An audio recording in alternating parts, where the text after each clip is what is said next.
नमस्कार, मी श्रीकांत उमरीकर. आपण पाहतात अॅनालायझर. लाईक करा, शेअर करा, सबस्क्राईब करा. अॅनालायझरचं ॲप डाउनलोड करा. आजच सकाळी आम्ही इंडिया आघाडीतले जे सगळे बखेडे समोर आलेले आहेत त्याच्यावरचा व्हिडिओ टाकला होता आणि त्याचा एक पुढचा भाग आता समोर येतो आहे, तो म्हणजे डाव्या पक्षांच्या बाबतीत. त्याच्यातलं एक छोटंसं सूतोवाच त्याचं मी मागच्या व्हिडिओत केलेलं होतं. ही सगळी नेमकी अडचण काय आहे ते समजून घ्या.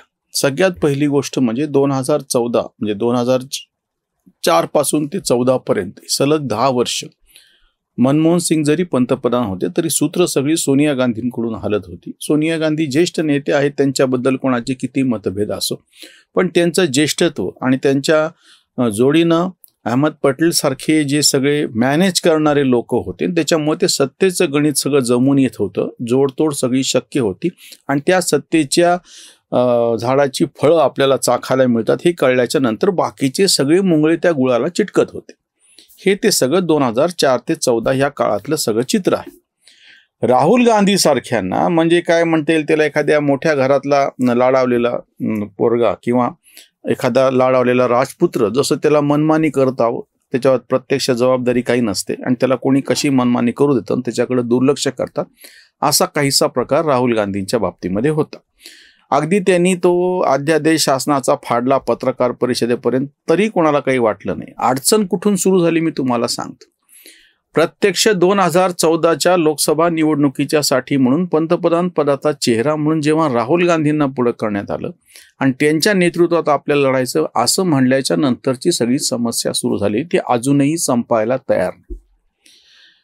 सोनिया गांधी विविध कारणांनी किंवा त्यांच्या परदेशी जन्माच्या सगळ्या मुद्द्यावरून त्या पंतप्रधानपदी बसत नाहीत हे स्पष्ट झाल्याच्या नंतर, आणि मनमोहन सारखं बाहुलं आपण फार काळ त्याला हाताशी धरून राजकारण करू शकत नाही, आपलंच कोणीतरी असलं पाहिजे, आणि ह्याच्यातून राहुल गांधींना पुढं करण्यात आलं. आणि तिथून नेमकी एक जी दरी पडली ही सगळी, ती अजूनही मिटायला तयार नाही. इंडिया आघाडी तेव्हा UPA होतं, UPA 2 होतं, ह्या सगळ्याची अडचण तिथे झालेली की काँग्रेस पक्षातलं जे नेतृत्व आहे ते म्हणतात, ह्याच्यात काँग्रेसमधला वाद काय ते बाजूला ठेवूयात.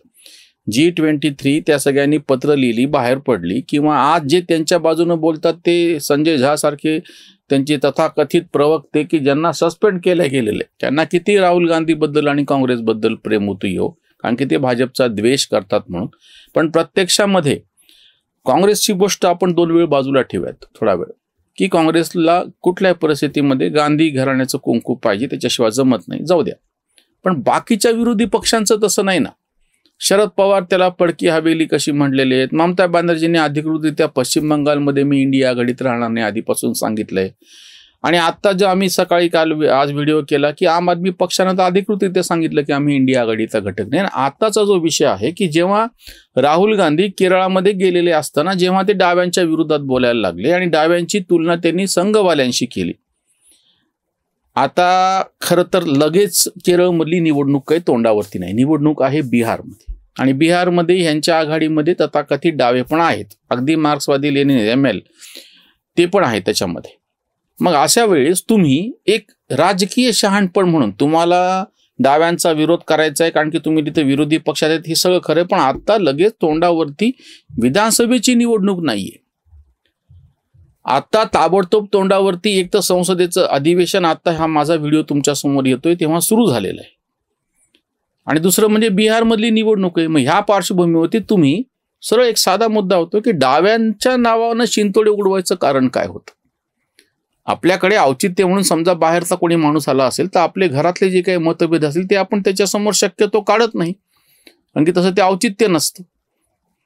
बाहेरच्यांशी लढताना आम्ही 100+5 असे 105 आहोत, भले आम्ही आपसामध्ये 100 विरुद्ध 5 लढू, हे जे महाभारतातलं जे नेहमी सांगितलं जातं वचन जे आहे त्या पद्धतीनं आत्ता संसदेचं सत्र सुरू होते.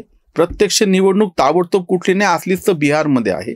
तेव्हा आपण सगळ्यांनी एकत्र येऊन त्यांची बैठक सगळ्या विरोधी पक्षांची बोलू, एकत्रित पद्धतीने मोदी सरकारला कसं गोत्यामध्ये आणता येऊ शकेल, कसं कोंडीमध्ये पकडता येऊ शकेल हे करायला पाहिजे ना, हे ठरवायला पाहिजे ना. राहुल गांधींच्या बाबतीतली तेव्हापासून ते 2004ला जेव्हा निवडणुकीत त्यांनी पहिल्यांदा उभं राहिले तेव्हापासूनचा मुद्दा न, तेव्हा त्यांना कधी तेव्हा शहाणपण आलं होतं किंवा तेवढं सगळी प्रगल्भता होती ना, आता इतक्या वर्षाच्या नंतर आलेली आहे. ही जी सगळ्यात मोठी अडचण आहे राहुल गांधींच्या बाबतीतली. आणि जसं एखादं लाडावलेलं लेकरू असं त्याचे लाड घरचे सहन करतील, पण बाहेरचे कशामुळे सहन करतील मुद्दा असा आहे.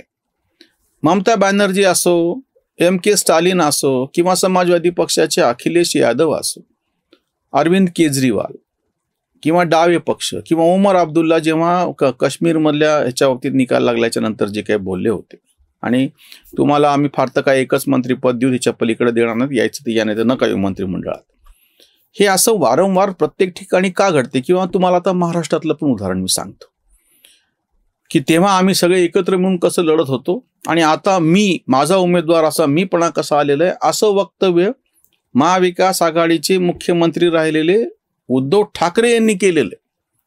म्हणजे त्यांनी स्पष्ट संकेत दिलेले आहेत की आता आम्हाला महाविकास आघाडीत म्हणून काही राहायचं नाही, आम्ही आमची स्वतंत्र, उद्धव ठाकरेंची शिवसेना अधिक त्यांच्याबरोबर कोण, समजा राज ठाकरे येणार आहेत, शरद पवार येतो म्हणले, जे कोणी म्हणाल ते त्यांच्याबरोबर जे तयार होतील त्यांची वेगळी आघाडी करायची तयारी. पण राहुल गांधींच्या नेतृत्वातली तथाकथित इंडिया आघाडी काय आम्हाला मंजूर नाही. इतकंच नाही, घडलं असं होतं की शरद पवारांना इंडिया आघाडीचं कसं प्रभारी करा, अध्यक्ष करा, प्रमुख करा, असं संजय राऊतांनी आकलेचे तारे तोडले होते.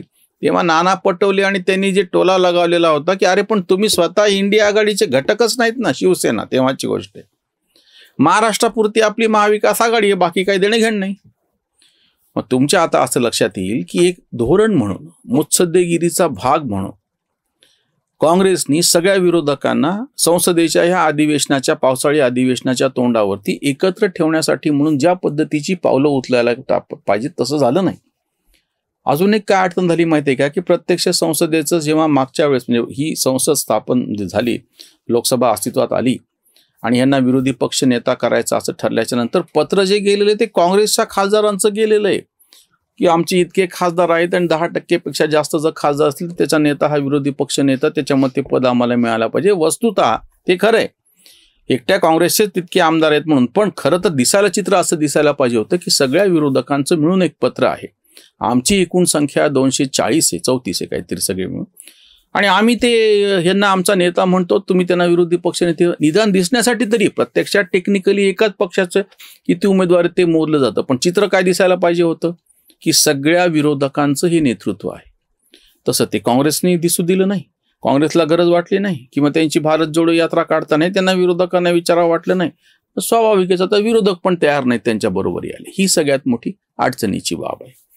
त्याच्यावरची उसंतवाणी, इंडिया आघाडीत बखेडे जाहले, बाहेर पडले आपवाले, बिहारात म्हणे एकटेच लढू, पुरे झाले रडू आघाडीचे, लोकसभेसाठी होती तडजोड, आता नाही जोड जमणार, राहुल मारतो डाव्यांना टोमणा, करूनी तुलना संघासवे, संसदेत नाही दिसणार एकी, मतभेद बेकी प्रदर्शन, राहुलचे कुणा नेतृत्व पचेना, दुसरे सुचेना नाव काही, कांत म्हणे पेच आहे नेतृत्वाचा, दुष्काळ मुद्द्यांचा दिसत असे, दुष्काळ मुद्द्यांचा दिसत असे.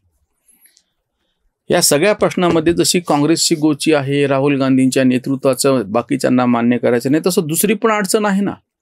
हे बाकी सगळे विरोधक एकत्रित असं समजा, त्यांची म्हणून काँग्रेसच्या शिवायची एक आघाडी आहे असं समजा. मग त्यांचा नेता कोण? ममता बॅनर्जींना त्याच नेत्या वाटतात, अखिलेशला ते स्वतः नेते आहेत असं वाटतं, मग केजरीवाल तर राष्ट्रीय पक्ष तेच नेते आहेत. तरी अजून मायावतींनी ह्याच्यात उडीच मारलेली नाही. ओवेसींना वाटतं की मला काही मी तुम्हाला त्या आघाडीमध्ये जर तुम्हाला भाजपला हरवायचं तर मला घेतलं पाहिजे. म्हणजे आसाममधले या UDFचे बदरुद्दीन अजमल असो, किंवा पश्चिम बंगालमधले फुरफरा शरीफचे अब्बास सिद्दीकी असो, किंवा ओवेसी असो, खाली मुस्लिम लीगचे नेते असो, ह्या सगळ्या तथाकथित कट्टरपंथी मुस्लिमांना ह्या सगळ्या पुरोगाम्यांनी आता आपल्याला बरोबर घ्यावं, कारण की आपल्या मतांची त्यांना गरज आहे असं वाटतं. आणि प्रत्यक्षामध्ये ह्यांना जर बरोबर घेतलं तर जे काठावरचे हिंदू मत आहेत ते भाजपकडे निघून जातील, ही भीती विरोधकांना आहे. अशी जी ती गोची होऊन बसली. त्याच्यामुळे मागच्या लोकसभा निवडणुकीमध्ये तुम्हाला मी महाराष्ट्रातलं उदाहरण सांगतो, 48 पैकी एकही जागा, एकही उमेदवार महाविकास आघाडीने मुस्लिम दिलं नव्हतं. आणि त्यांना माहिती आहे आपण मुस्लिम उमेदवार दिला की बाकीच्या मताचं विभाजन होतं, आणि बाकीचं एक म्हणजे त्या भाजपवाल्यांना तर काही करायची गरजच पडत नाही, त्यांना आहे तर त्याचा फायदा होतो. अशी सगळी गोची ह्या विरोधकांच्या राजकारणाची होऊन बसलेली आहे. मुद्द्यावरती आधारित काही वैचारिक पातळीवरती मुळात ही आघाडी झालेलीच नाही. केवळ भाजपच्या द्वेषापोटी, मोदीच्या वैयक्तिक रागापोटी ही आघाडी त्यांनी केलेली. पण असे मुद्दे दीर्घकालीन काही फायद्याचे होत नाहीत हे वारंवार दिसून आले. अगदी जनता पक्षाचा संयुक्त विधायक आघाडी, संविधाचा प्रयोग घ्या, जनता पक्ष घ्या, जनता दल घ्या, प्रत्येक वेळी हे सगळं फसत आलेलं आहे. पण परत पुन्हा तोच खेळ केला जातो आहे. राहुल गांधींचं नेतृत्व विरोधकांना पचतही नाहीये आणि दुसरं काही सुचतही नाहीये. इथेच थांबूयात. धन्यवाद.